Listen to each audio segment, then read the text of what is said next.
dedicated for the healing of life and nature. So, patuloy tayo sa ating mga spiritual na gawain at makapokus tayo ngayon sa divine healing. Na ngayon,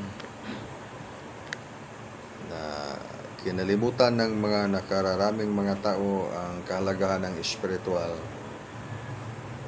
Naging madilim ang mundo ng buhay ng mga tao. Nababalot ang mundo sa negatibong mga enerhiya na patuloy na na-develop sa panahon. Kaya kailangan ang divine healing. Divine healing para sa buhay, para sa lahat ng mga tao sa buong planeta at maging makaakyat ang tao sa higher na dimension, katotohanang liwanag ng Diyos na walang hanggan, higher na dimension. Sa mga light workers pa sa planeta, nag-uusap sila na asensyon ng buhay, pag-akyat ng buhay sa higher na dimension, ascension of life into higher dimension, at mataas ang frequency ngayon. Ang enerhiya ngayon ay lubhang mataas. Ngunit ang mga enerhiya ng mga tao ay nababalot rin ng mga grabing mga makamundong bagay na to the point na kinalimutan ang kahalagahan ng spiritual. So ang aralin nga kailangan na yon para sa ating paglago, pag-asensyo sa liwanag na walang hanggan, makamit natin ang tunay na liwanag ng Diyos, ang spiritual na mga aral. So, kailangan ng spiritual na aral higit sa lahat. Higit sa lahat. Binigyan ng tulong ang mga tao ngayon sa pamagitan ng divine intervention. Kaya, matutunghayan ng kahit sino mang tao ang mga anghel ng Diyos na ipinadala niya ngayon. Kaya mayroong aral na tinawag natin Art of Life. At patuloy ang spiritual counseling ng dugukan para sa lahat ng mga kapatiran ng mga tao na gustong matututo sa aralin ng Art of Life. At ma-confirm ang katotohanan sa liwanag ng Diyos, ang mas malalim na kaunawaan ng tao sa spiritual, ang katotohanan ng Diyos na puno ng misteryo. So kailangan maintindihan ng tao ang mga misteryo na nagbabalot ng buhay, ang misteryo ng Diyos na hindi kayang maintindihan ng kahit sino mang tao na hindi bukas ang kanyang spiritual na kamalayan. Higit sa lahat ng mga paniniwala ay ang katotohanan ng misteryo ng Diyos na kailangan natin maintindihan. At kung paano man natin ito maintindihan, ang aral upang ngayong mabuksan ang spiritual na kamalayan na siyang tanging landas, tanging paraan na makamit ng isang tao ang mas malalim na kaintindihan o kaunawaan sa misteryo ng Diyos. Napakabigat ngayon ang enerhiya sa mundo para sa lahat ng mga taong hindi bukas ang kanilang spiritual na kamalayan. Ang ibig sabihin, kung bukas ang spiritual na kamalayan ng tao, bukas ang kanyang mga spiritual channel sa katawan. na siyang magpalaki sa kanyang liwanag, magpalakas sa kanyang buhay. Ang kanyang kaluluwa ay malakas, malaki ang liwanag na hindi kayang talunin ng kahit anumang mga pagsubok sa buhay. Ang buhay ay talagang maraming mga pagsubok. Lalo na pag wala ang liwanag na mas malakas. Sa panahon ngayon na napakabigat ang enerhiya na nag-influensya sa planetary ascension. Ito ngayon ang kondisyon ng ating mga kalagayan. Bawat nilalang sa buong mundo na influensya ng planetary ascension. At ang planetary ascension ngayon nag-accelerate ang enerhiya. Kaya man sa lahat ng mga taong bukas ang kanilang mga psychic channels, marinig nila ang enerhiya. Hindi lang ito sa salita lang, kundi mismo marinig talaga nila ang mga enerhiya sa kanilang mga tainga. So may mataas silang mga maramdaman sa mga enerhiya na gumagalaw ngayon sa ating panahon. Yan ay ang mga enerhiya na nag-influensya ngayon sa planetary ascension na mas lalong umakyat ang ating enerhiya na maramdaman ngayon. Ngunit sa pagtaas ng enerhiya, bumaba ang spiritual. Bumaba ang spiritual na pakiramdam ng tao na hindi nag-practice ng spiritual na mga aral. Kaya maging maraming mga imbalance na magaganap. Ninumang taong walang practice sa art of life. Ito rin ang dahilan na ibinigay ng Supreme Master ang art of life. Palagi man ang tao na nagdasal, humingi ng tulong sa Diyos, ngunit parang hindi marinig ng Diyos ang hiningi ng tao. Dahilan ay napakalakas ang enerhiya ngayon na blockage sa isang tao na lumiwanag ang kanyang spiritual. At yan ay natural cause of the planetary ascension. Kaya may aral na ibinigay ang Diyos para sa lahat. Aral na maging may kakayahan ng isang tao na talunin ang kanyang lahat ng mga pagsubok ng buhay nang dahil sa kanyang liwanag na malakas. Liwanag na patuloy na natutulog lang sa mga katawan ng kahit sino mang tao na hindi nag-aaral ng mga misteryo ng Diyos na angkop sa paggising sa kanyang espiritual na kamalayan. At ang ibinigay ng Diyos ngayon, art of life. Kaya itinuturo natin ang art of life sa lahat ng mga nakapasa ng Angels Contact and Connection. Binigyan sila ng authority ng Supreme Master na makapagturo ng art of life.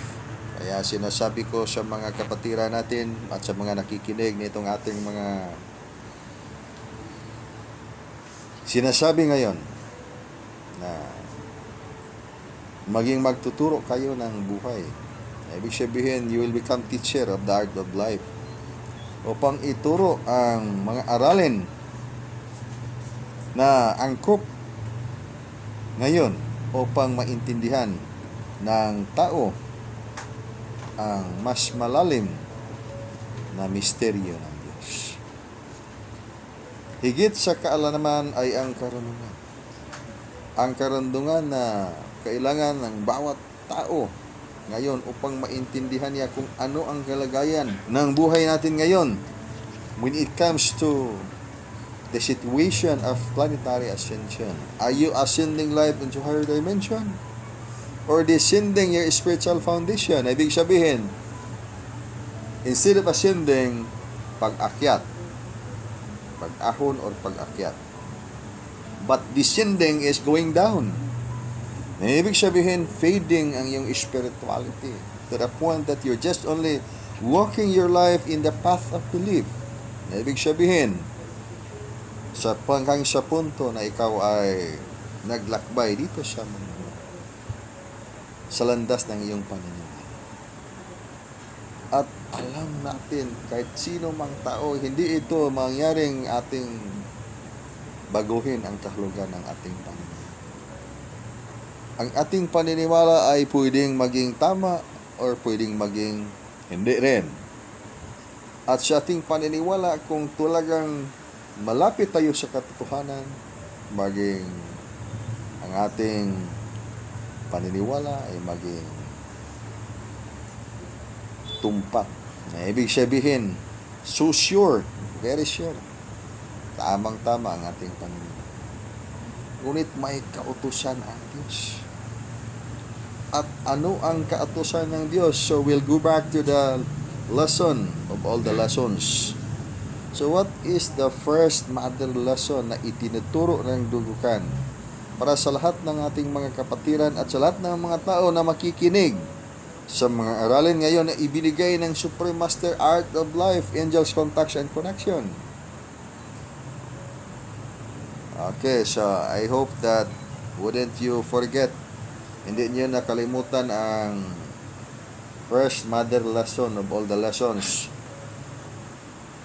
which I always remind and keep reminding brothers and sisters in this formation of foundation of life. So the first mother lesson, ang unang kautusan ng Diyos at the same time batas rin ng Diyos, my son, be wise. Wisdom. Kaya do not despise wisdom. Paano man natin masunod ang batas ng Diyos pag hindi natin marinig ang tinig ng Diyos? Would you be able to say na masunod natin ang batas ng Diyos pag hindi natin marinig ang tinig ng Diyos? Yan ay isang bagay na kailangan natin na maintindihan. Kaya kailangan natin ang mas malalim na kaunawaan. My son, be wise. And then to the point that we can obey the rule of God. That is actually the law of God. That is regardless anyway kung ano ang pangalan na ating gustong itawag ang ating Panginoon. Kaya sinasabi ko na lang na itong karakter ng Diyos is Omni, Supreme Absolute. Omni. Ibig sabihin, the source of life, the source of all the powers. It means to say omnipresence, omniscience, and omnipotent. And the fourth one is Supreme Super Light character. So, ano ang tunay na liwanag ng Diyos? So, Omni, Supreme Absolute, Supreme Super Light Power, Supreme Super Light. Ibig sabihin, ang liwanag ng Diyos ay yung maningning na kalalhadian na ipinaliwanag ng mga kasulatan o mga banal na kasulatan. Maningning na kalalhatian. Ang mukha ng Diyos ay hindi maaring makita ng kahit sino mang tao. Nang tiyak na mamamatay ang sino mang tao na makakita niyon.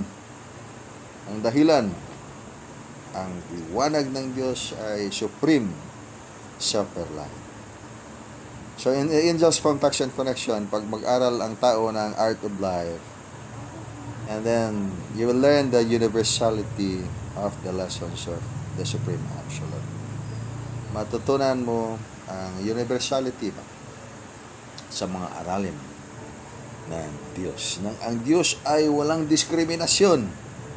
When you look at nature, kaya sa College of Mystery, this one thing so important. para sa lahat ng mga tao na maunawaan itong College of Mystery. Itong College of Mystery, when you study academy, because you are pursuing your academic study, and then you'll go to university, so punta tayo doon sa mga paaralan at turuan tayo ng mga kaalaman. So pupunta tayo, magpa-enroll tayo sa mga paaralan upang makakuha tayo ng mas malalim na mga kaalaman. Yan ay ang ating pag-aaral sa mga kaalaman. At lubhang kailangan ng ang taong walang kaalaman, walang power na maintindihan ang mundo. Ngunit hindi sa kaalaman na ating matutunan sa mga paaralan, kailangan tayong mag-aral sa napakalaki, napakalawak na paaralan na tinatawag niya universo, tinatawag na cosmos, na ibig sabihin College of Mystery, na ang mga aralin mismo ang Diyos ang magtuturo sa iyo sa mga aral na dapat mong matutunan upang iyong maintindihan ang mga misteryo ng buhay, mga misteryo sa tunay na liwanag ng Diyos. Kaya kung paano man natin masunod ang mga batas ng Diyos, ay kailangan nating marinig ang tinig ng Diyos. Paano ba tayo makasunod sa batas ng Diyos na sa kasalukuyang panahon, iba ang angkop ngayon? Sa unang panahon, iba ang angkop sa unang panahon. At patuloy na lumaki ang liwanag ng mundo. Maging din, in contrast with that, patuloy na lumaki ang kadiliman din sa mundo. So when light is growing as well, in the equilibrium of that, ang itim na liwanag ay lumalaki rin. So there is light na lumalaki. There is also light na itim na lumalaki. That is equilibrium. Kaya this universe, when you look at the equilibrium of the third dimensional reality, you will discern, makikita mo talaga na this is actually the perfect creation of God, expressing the polarity of life. Expressing the polarity of life. Na ibig sabihin, pag may positive, may negative, may mabuting tao, may masamang tao, pag may malaki, may maliit, may malakas, may mahina rin. But when you look at the wholeness aspect of God, that's why we need to discern. Kailangan natin maintindihan ang tunay ng liwanag ng Diyos upang makamit natin ang universality of truth, na hindi tayo makagawa ng mga diskriminasyon, na maging tayo ay maligtas, ngunit ang iba ay hindi maligtas. Ngunit tayo ay tama, ang iba ay mali. Ibig sabihin, kung yan ang utos ng Diyos upang tayo ay maligtas, na gagawa tayo sa lahat ng mga bagay na tayo ay gumawa ng desisyon ng buhay, ay hindi tayo makaiwas ng diskriminasyon. Kaya ang langit din ang ating makikita, matutunghayan sa level ng consciousness na yan, ay tinatawag natin si College of Mystery mind supremacy, that corresponds with the truth of the astral spiritual world, and likewise with the physical world. Ngunit ang landas na ating kailangang maabot ay ang landas ng higit sa mind supremacy, or higit sa physical, astral, spiritual world. So, kailangan natin matutunan ang aral na ibinigay ng Supreme Master sa College of Mystery. At anong partikular na College of Mystery? Ang Divino Maestro sa panahon na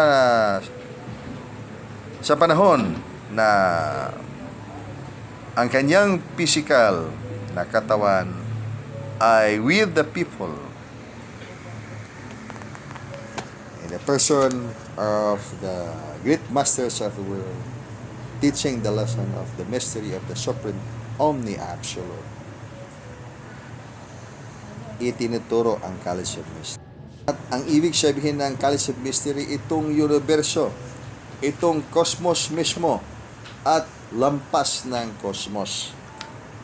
Ang katotohanan na iyong mabasa sa aklat na buhay. So in your physical body, you have your living book of life. Mayroon kang aklat na buhay sa iyong physical na katawan. Yan ay ang aralin na kailangan nating matutunan, kailangan mong matutunan sa iyong buhay, mismo sa iyong sarili, upang makapag-aral sa mga aralin na ibinigay ng Supreme Master sa College of Mystery.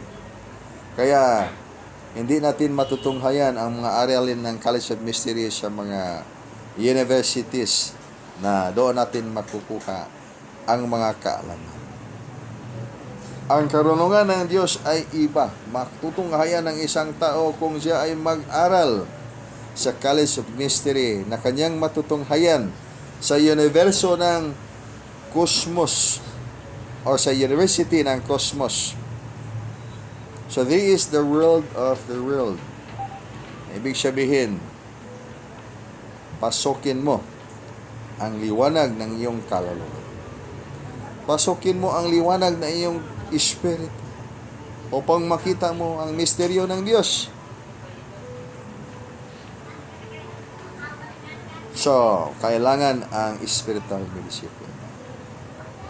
Higit na kailangan ang spiritual mental discipline.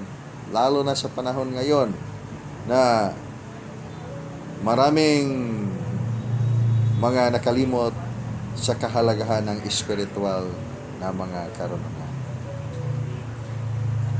Higit sa lahat na yon na kailangan ng bawat tao sa sino mang tao dito sa mundo ay ang aralin ng spiritual. Kaya buhay ang tao sa kanyang physical na katawan na may pundasyon siya na spiritual. At yung pundasyon na spiritual na yan, kailangan na palakasin pa rin sa pamagitan ng inner cultivation. Kung magkasakit ang physical na katawan, dahilan ay may weakness ang kanyang pundasyon na spiritual.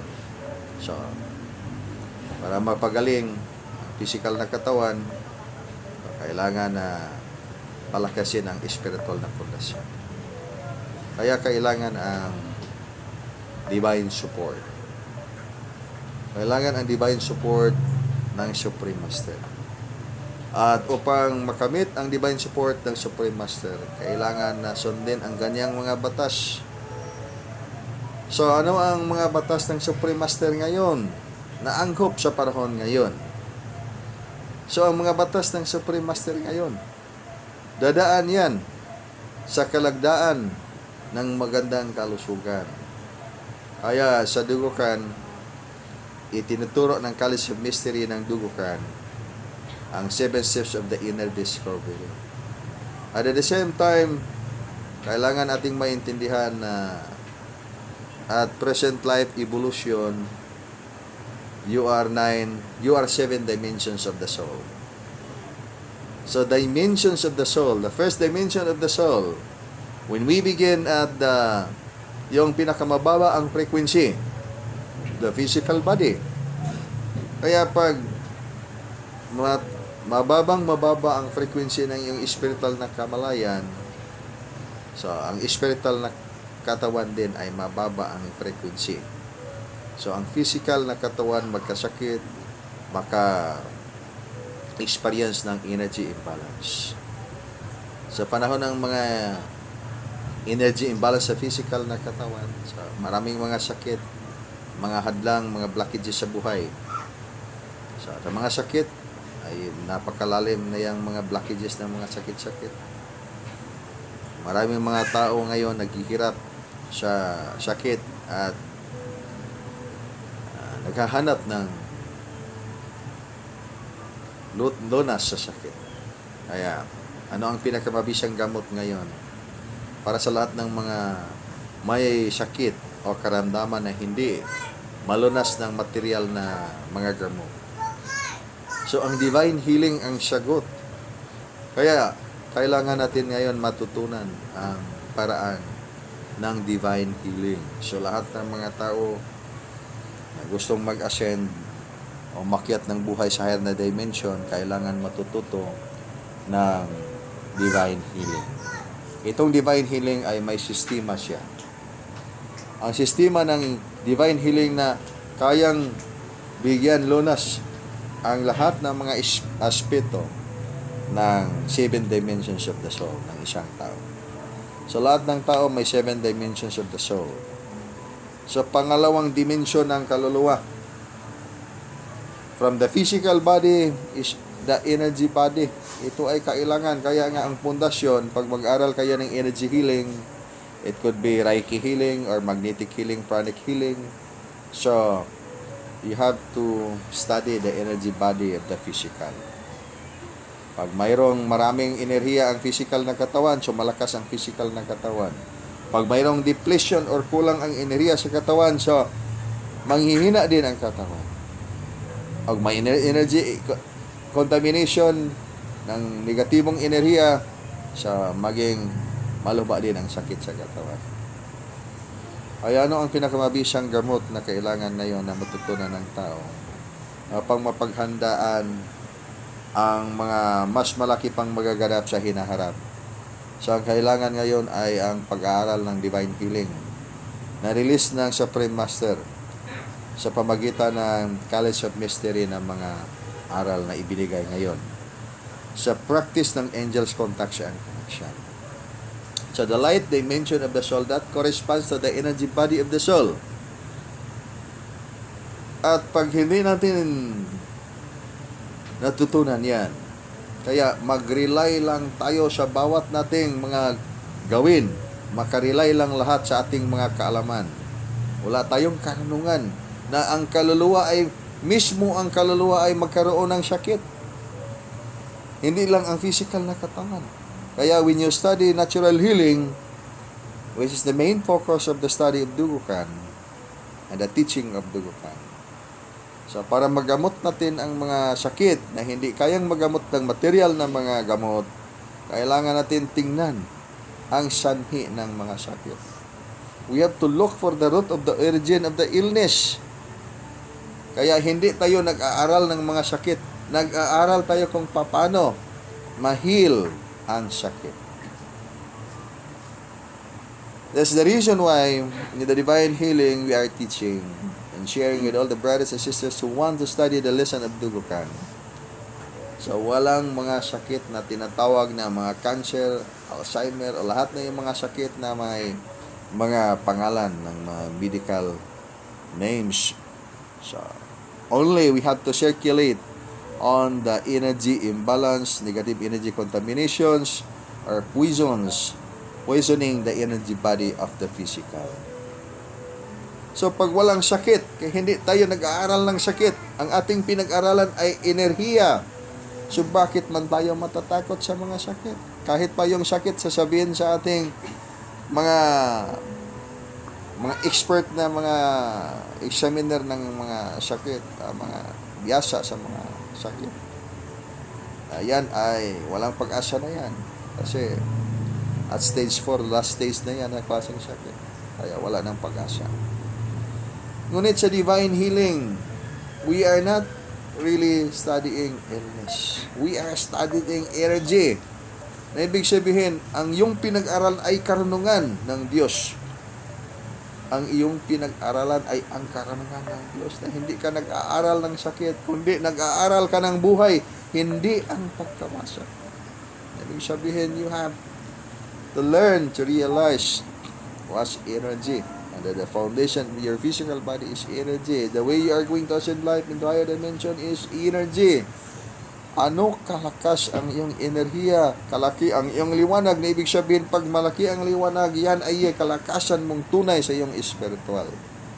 Laban sa mga viruses, pag just like what happened during the pandemic, maraming mga namatay na mga tao sa takot ng mga virus.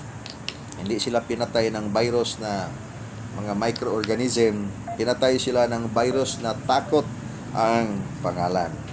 fear. Ibig sabihin yan ay the best virus tougher than what kinds of virus that will exist in the planet. So, ang takot ay virus din yan, yung takot. Kaya, maraming mga pinatay ng mga tao sa takot. Kaya, pag sabihin natin yung lahat ng mga masama ay itapon sa impyerno. Kaya, patay ang mga masasama, kaya itapon sa impyerno. Ngunit hindi yan ang katotohanan na gaganap na yan sa ating panahon. Kung sabihin man natin yung sino yung masama, sino yung mga mabubuti, ang Diyos lang ang may alam. Kaya sinasabi yan sa Supreme Master na huwag tayong umatol or maghatol sa ating mga kapatiran. Ang Diyos lang mismo ang may alam kung ano ang totoo at kung sino ang mabuti at kung sino ang masama. Ang natin lang ngayon ay ang paggawa sa mga utos at sa mga pagsunod ng batas ng Diyos na ibinigay niya sa atin sa panahon na angkop ngayon at sa panahon na angkop sa nakaraan. Ayon ang mga batas na angkop sa nakaraan. At ang batas na angkop sa panahon ngayon upang ating masunod ang batas ng Diyos ay kailangan tayong makinig sa tinig ng Diyos at may chance tayo na makasunod sa batas ng Diyos. Malaki ang ating mga dahilan na masunod talaga natin ang batas ng Diyos nang narinig natin ang mga utos ng Diyos. So ano ba ang batas ng Diyos ngayon? Ang pinakabatas ng Diyos ngayon, so huwag magpatalo sa art of destruction. But hindi yan nakasulat sa ating mga lumang testamento. Walang nakasulat sa lumang testamento na huwag magpatalo sa art of destruction. May nakasulat lang doon, yung 666. Diba? Sa lahat ng mga kapatiran na mga practitioners ng kasulatan. May nakasulat na 666, Bisaya Palubong Manunukob. That is actually the length of the art of destruction. Na ibig sabihin, ang angkop sa panahon ngayon. Ano ang angkop sa panahon ngayon? So kung ano ang angkop sa panahon ngayon, yan din ang batas na kailangan nating matutunan at maintindihan. Kaya isinasabi ng Diyos, my son, be wise. Anak, pag maalamon sa Bisaya. Because wisdom is really needed. Karunungan, yung kakayahan, karunungan, kumilala ng mabuti sa masama. Hindi yung kaalaman na magbibigay kaunawaan ng tao sa mabuti at masama. So ano ang kaibahan? Karunungan na kumilala sa mabuti at masama. Or kaalaman na makakilala sa mabuti at sa masama. So, malaking kaibahan. Ang karunungan kumilala ng mabuti sa masama, that is art of life. At ang kaalaman ng tao na makakilala sa mabuti at sa masama ay that is the expression of the polarity of the universe. Na ibig sabihin, when there is right, there is wrong. Kaya when you proclaim yourself that you are the right one and the only right one and all the rest would be wrong. All the rest would be wrong if they are not parallel with your belief. But when you look at the lesson of the Chalice of Mystery expressed by the law of nature, kaya sundin mo ang batas ng Diyos that is expressed in the law of nature. So, ibig sabihin, when you look at the sun, even criminals looking at the sun, hindi yan pinagbilwalan ng Diyos because that is the batas ng Diyos. That is universality of truth. Kaya, there's so many things that we could not really define and could not really understand if we don't have the wisdom of God. Kaya hingin natin ang karunungan. Karunungan na may kakayahan tayong kumilala sa mabuti at sa masama. May kakayahan tayong manage sa ating buhay dito sa napakadulas at napakahirap na mundo sa lahat ng mga tao na may nakakabulag na kalangmangan. Blinding ignorance. So it is so needed by this time, ang karunungan ng Diyos. At ang pagsunod sa batas ng Diyos sa angkop ng panahon ngayon. Kaya kilalanin ang Diyos sa kanyang misteryo na liwanag sa College of Mystery. Ang College of Mystery ng dugukan na itinuturo ngayon, secret, spiritual secret na dadaan yan sa lesson ng Art of Life, Angels, Contacts, and Connection upang iyong mabuksan ang mga spiritual channel sa iyong katawan. 7 dimensions of the soul. When your physical body has the 7 dimensions, energy centers, and likewise, the energy body would have that kind of energy centers, and then even each dimension of the soul has its own centers of energy. Kaya isa sa mga napakalaking mission ngayon para sa lahat ng mga Art of Life teachers. Sa una, we should realize that so essential thing by this time. Dili lang importante. Hindi lang importante. Pag ibig sabihin, essential, that is really necessary.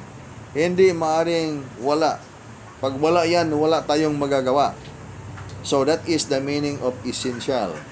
So this is essential mission for everybody.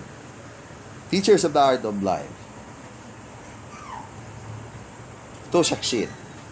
Para hindi tayo in the art of destruction. We should be in the art of life, not in the art of destruction. So, yung gisingin ang mga sentro ng enerhiya sa physical na katawan. Sa spiritual na katawan, yung the soul energy body. The spirit is already immortal. The soul energy body is not immortal. So it needs to be awakened on its true divine radiance na kailangan makapasok ang liwanag ng banal na espiritu upang i-transform ang kanyang liwanag into immortal light. So ang ibig sabihin, gisingin ang mga sentro ng physical na katawan para may transformation na magaganap na iyang siyang kailangan sa pag-ascend o pag-akyat ng tao sa higher na dimension. At hindi lang nagtapos dyan. Kaya, essential rin na gawain ng kahit sino mang tao, especially for the teachers of the Art of Life, to help wake up the energy centers of the planet. Kailangan natin gisingin ang mga energy centers ng planeta. Kaya, mayroon divine calling ngayon para sa lahat ng mga tao na may connection. At kung sino-sino ba itong mga taong may connection? Sila yung mga taong may spiritual pledge before incarnating life or reincarnating life in the physical world. Mayroon kayang pledge ng light na mag-assert ng ascension ng buhay in the higher dimension. So how would you assert the ascension of life in the higher dimension? So kailangan ninyong pag-aralan ang Art of Life upang may kakayahan na makapag-cause ng paggising ng mga spiritual na enerhiya, energy centers sa ating planeta. Kaya sa mga lugar na mayroong mga practitioners ng Art of Life, and then you can help the healing of nature. Kaya sinasabi natin yan, the healing of life and nature. So that's the mission of everybody, to help heal life and nature. So, hindi lang ang serbisyo na magagawa natin yung pagdarasal. Magdarasal tayo bawat oras, bawat minuto, bawat segundo. And then, ang sabi ng Diyos sa kanyang kautusan, help the healing of life and nature. Kaya, yung pagsunod ng batas ng Diyos at sa kautusan ng Diyos. So, paano man natin masunod ang batas ng Diyos at ang utos ng Diyos pag hindi natin marinig ang tinig ng Diyos na hindi man yan nakasulat sa ating mga aklat. Kaya mayroon tayong aklat na isinulat ng mga tao, mayroon din tayong aklat na hindi isinulat ng mga tao, kundi isinulat mismo ng Diyos. Ano niyang kadahilan ng mga katuruan ng College of Mystery ay itinuturo mismo ng Diyos at hindi itinuturo ng. Kaya sinasabi ko yung mga paraan sa pag-aaral ng College of Mystery, hindi ibig sabihin na kayo ay aking tinuturuan ng mga aralin ng College of Mystery. Nang sinasabi ko ito, na ang kung sino mang yung magtuturo sa College of Mystery, kaya inyong maintindihan na yung Diyos mismo yung magtuturo sa iyo sa aralin ng College of Mystery. Kaya, we can tell you the procedure when you are going to go to sleep. So, you have to do your conscious astral travel. So, you have to listen the voice deep within you. Ibig sabihin, go with the inner. Go with the inner. When you go to the school for your academic lesson, even for your spiritual lesson, then you are going to study books and so much book para maintindihan mo ang katotohanan at hindi mo pasukin ang iyong liwanag, tunay na liwanag sa dimension ng iyong kaluluwa. Hindi mo rin matutunan ang tunay na aralin ng College of Mystery. Na ibig sabihin, when you're just only listening without doing, ay nako, hindi natin matutunan ang aralin ng College of Mystery. Ang ibig sabihin ng College of Mystery, palagi tayong may sinasabi sa Diyos. At ang Diyos ay makarinig kahit pa hindi natin sasabihin. At hindi natin natanggap ang ating mga hiningi ng Diyos kahit tayo ay palaging humingi sa Diyos at nakipag-usap sa Diyos. Ngunit hindi man natin narinig ang tinig ng Diyos. Ibig sabihin, hindi natin sinunod ang kanyang kautusan. My son, be wise. Because the substance of that commandment or words of God commanding you to be wise is lesson. Na ibig sabihin, ang aralin na kailangan mong gawin upang marinig mo ang tinig ng Diyos. So, is it to say that when you listen the words of God and then you'll just open your eyes and then tune up your consciousness and you will hear the voice of God? That is not the way it is done. Kasi maraming mga taong mga makarinig, ngunit hindi marinig ang tunay na kahulugan sa kautusan ng Diyos. So, ano ibig sabihin? Aral, may kailangan na tayong idiskubre sa kahulugan ng bawat salita ng Diyos. Kaya ang mga salita ng Diyos ay may mga anino sa salita ng Diyos. Na ibig sabihin, kailangan natin buksan ang ating espiritual na kamalayan. At kung paano babuksan natin ang ating espiritual na kamalayan, kailangan natin buksan ang ating mga sentro sa enerhiya sa katawan. At kung paano natin buksan ang mga sentro ng enerhiya sa ating katawan, kailangan tayong magawa ng inner cultivation. At kung paano tayo magawa ng inner cultivation, kailangan natin ang paraan. At saan natin makukuha ang iyong paraan na angkop diyan? Makukuha ninyo yan. Ngayon, kaya sinasabi natin na mahal kayo ng Diyos. Mahal kayo ng kanyang mga divino maestro or divine master. Mahal kayo ng Supreme Omni Absolute nang ibinigay sa inyo ngayon ang paraan. Ang angkop sa paraan ngayon. Ang angkop sa panahon ngayon. So, ano ang paraan na angkop sa panahon ngayon? Ang sagot, Angels, Contacts, and Correction or Art of Life 172. Kailangan lang tayong makarinig sa tinig ng Diyos. Upang malaman natin ang direksyon. Lahat ng mga tao alam ang katotohanan. Ngunit hindi alam natin kung alin na direksyon ang kailangan nating sundin. So, pagdireksyon ng Art of Life. So, alin sa mga gawain na kailangan natin, kailangan tayong magtagumpay. So, we have to go back to the first commandment, which is also the utos ng Diyos. My son, be wise. Wisdom is the first commandment. And it's also the first na utos ng Diyos. And it will correspond to the commandment of Dugo Khan. That's why in Dugo Khan, we only have to follow 3 commandments of God, which are also three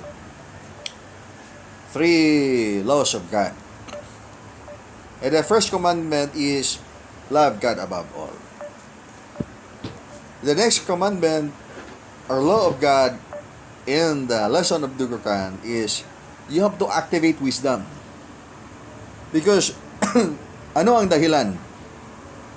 Ano ang rationale? You have to activate wisdom. When you have the wisdom, because when you are going to follow all the commandments of God, you need to enumerate all the commandments of God. Kailangan mong matutunan ang lahat ng mga batas ng Diyos na ibinigay niya sa mundo, sa mga tao at sa lahat ng mga nilalang. And then, paano mo man mamemorya ang lahat ng mga batas ng Diyos?